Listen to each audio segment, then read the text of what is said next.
She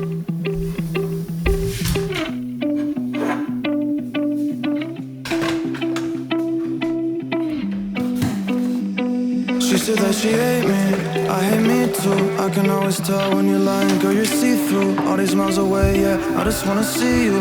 Baby, give me good face, she hit me like seafood. Remember when I saw you, hi, it's nice to meet you. Know my old girl salty, she just wanna be you. I'm a dog, no Maltese, I don't wanna leave you.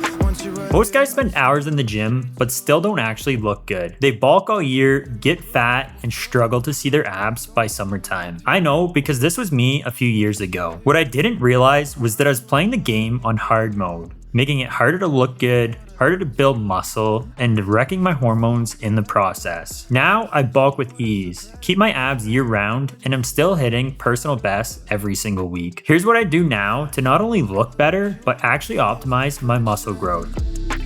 I'm so depressed and I don't know the reason, just wanna feel better.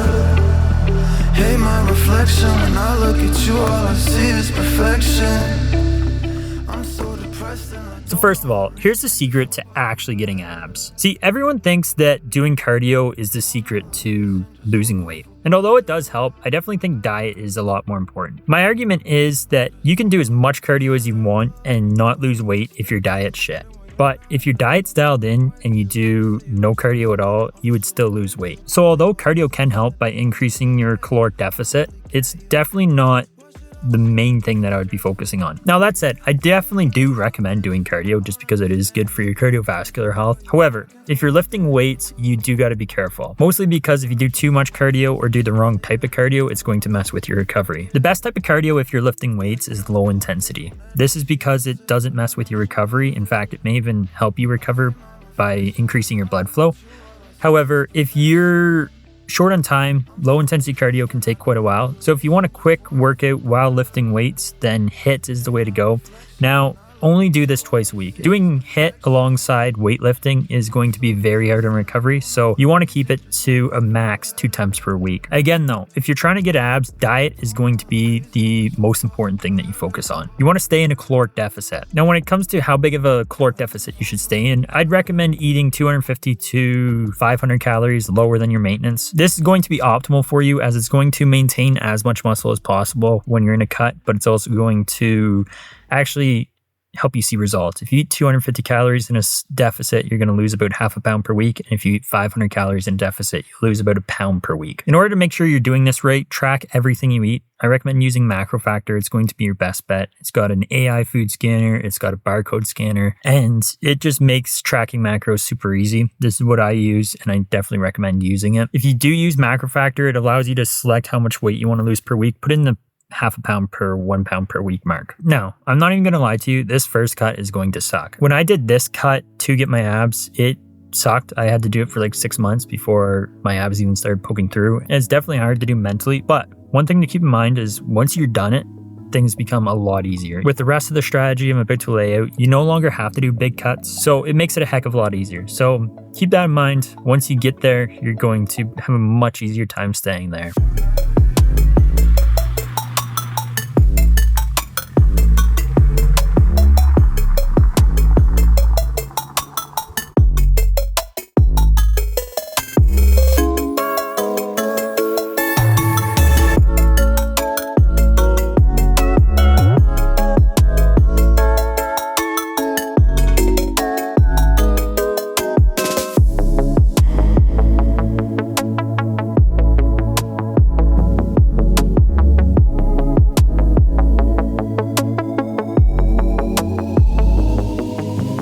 The next point is how to keep muscle on during a cut. If you want abs, the majority of that is going to be body fat percentage. At a lower body fat percentage, they're going to start to come in. However, if you want to look as aesthetic as possible, then you also need to build a muscular base. Your goal on the cut is to maintain as much muscle as possible while losing as much fat as possible. In order to do this, you need to make sure that you're eating an adequate amount of protein. On a cut, you want to make sure you're up at the 1 gram per pound of body weight per day mark. I'd be lying if I didn't say this was difficult. It definitely is a struggle to do. So one thing that I've found to help, aside from having a protein shake every day, is to Make sure everything you consume is protein rich. Another secret weapon that I had when I was doing my cut was to have a protein smoothie every day. And this would be almost half of my protein goal for the day. Then throughout the day, as I ate regular meals, as long as they were, again, packed in protein, I'd still get enough protein in for the day. You can eat all the protein you want though,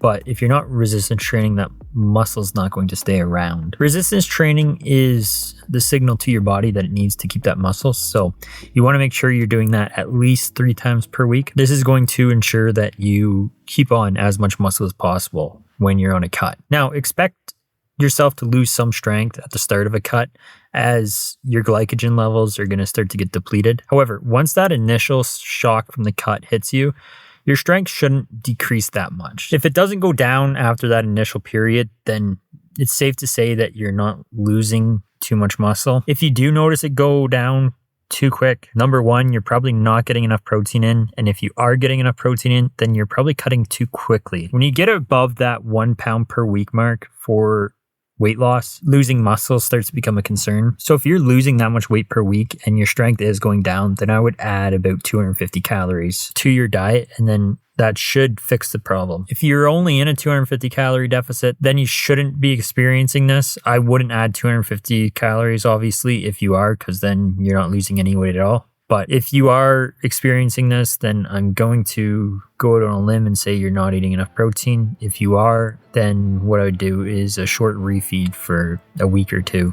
and just get your calories up to maintenance, maybe even a little bit above, and that will fix this problem.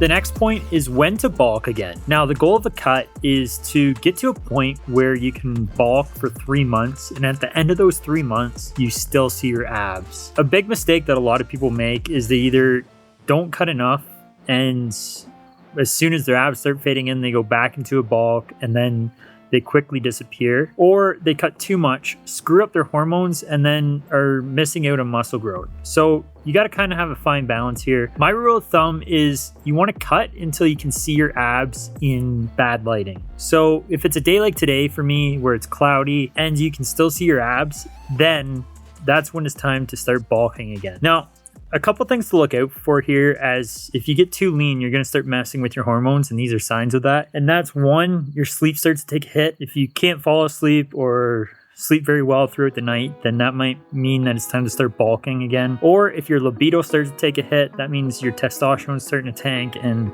at that point, I'd start to go on a bulk again.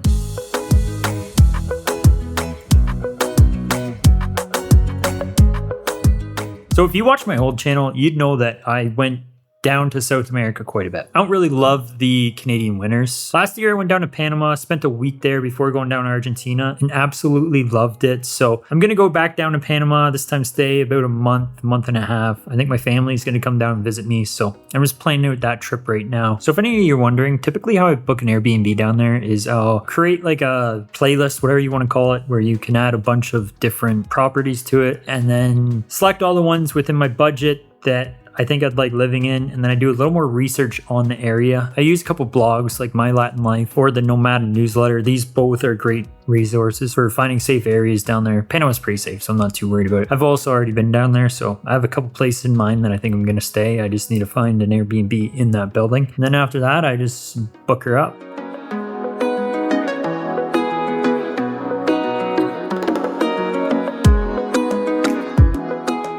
The next point is how to bulk correctly. So if you want abs year round, then listen up. This is where a lot of people go wrong. And the reason they go wrong is because they think that in order to build as much muscle as possible, that they need to bulk as fast as possible. And this often means that they go into a big dirty bulk where they eat a bunch of shit food. And honestly, in the short term, if you want to put on as much muscle as possible, then this is how to do it. The problem with this is you put on a shit ton of fat, and then you have to spend 6 months of the year cutting. And while you're in this 6-month period where you're cutting, you're not in a caloric surplus where you're going to be able to build muscle. So the person who does a lean bulk where they only gain half a pound per week, they might gain a little bit less muscle during that short period of time where you're bulking like crazy, but they also get a bulk for 6 months longer, which means that they're going to be able to bulk much more, which means in the long run, they're actually going to put on more muscle than the person who does a dirty bulk, puts on a ton of fat, and has to cut all the time. Not only this, but I'm going to look a hell of a lot better doing it because my abs are going to be around the entire time. So how do you lean bulk? And the proper way to do this is to manage your caloric surplus correctly. If you're a new lifter, like in your first 6 months to maybe even a year, then I recommend eating in a 500 calorie surplus. This is going to mean that you put on about 1 pound per week. Since you have newbie gains on your side, you're going to take advantage of this with this larger caloric surplus and be able to put on a shit ton of muscle during this time. However, if you're an intermediate to advanced lifter, like lifting over a year, then I recommend only eating in a 250 calorie surplus. This will mean that you put on about half a pound per week, which is all you're going to be able to put on in muscle anyways. So this is going to help minimize fat gain while still being able to put on a significant amount of muscle. Top down in LA, and you switching on your old friends, they just can't relate. Say that you can see right through me, but you're the one who's fake. Baby, I see what you're doing, but that just ain't no way. Now your life is like a movie, top down in LA, and you switching on your old friends, they just can't relate. Say that you can see right through me, but you're the one who's fake. Baby, I see what you're doing, but that just ain't no way. This just ain't no way, my baby. I could pull up if you. Now, the next point is when to cut again. At a certain point when you're bulking, you're going to end up putting on enough fat that your abs are starting to fade. And it's at this point you should start looking into cutting again. Now, if you follow my bulking strategy correctly, this should take a while. Like it should be 4 to 8 months before you hit this point, depending on how well you're following your macros and how lean you were in the first place when you started bulking. Now, when you do cut, at this point, it's not going to be nearly as bad as the first time you cut. When you first started cutting, you probably were at like 20-25% body fat, and now you might be at 12, maybe 13% body fat. So now you're going to have to cut a lot shorter of a time, and it's not going to be nearly as difficult. It might take you like a month, maybe 2 months at most to get back down to where you were before you started bulking. And at this point, you're going to look a lot better because the entire bulk, you should have put on a significant amount of muscle. So when you're at your leanest, you're going to look a lot better than when you were at your leanest before the bulk. And after this, you just repeat the cycle over and over again. And each time you cut down to your lowest weight, you should look significantly better than the time before. Obviously, as you get more advanced, this is going to become less and less of a difference as you're going to be closer and closer to your natural peak, but it's going to take you years to get there. So up until that point, you're going to be making some significant gains. If you struggle with staying consistent at hitting the gym, then I definitely recommend joining my free fitness accountability group on Discord. It's a group of guys on there. We'd love to have you there. We can push each other to continue hitting the gym. I'm available in there. If you have any questions, definitely recommend joining that. It's completely free. I'll drop the link for that down in the description of this video. Now, I talked a little bit about it today, but I made a whole video on cardio and why the fat burning zone is a complete myth. So if you are someone who likes doing cardio and is spending hours a week doing it, then I definitely recommend checking that out. Otherwise, you're going to be wasting time doing cardio that isn't as efficient as it could be. And don't forget to click subscribe.